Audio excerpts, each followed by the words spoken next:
Here I have Xiaomi Redmi Note 9 Pro Max, and today I'm going to show you how to enable power saving mode on this device. So first of all, you have to open upper bar here, and here you have the button battery saver.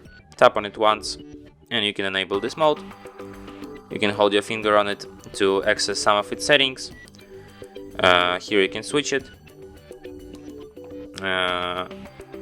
You can also set it to not wake screen notifications. You can set it to turn off automatically when battery is up to 60%, and you can set a schedule for it. Here you can set start time, and here you can set end time. And that's it. Thanks for watching. If you find this tutorial useful, don't forget to hit that like button and subscribe to our channel.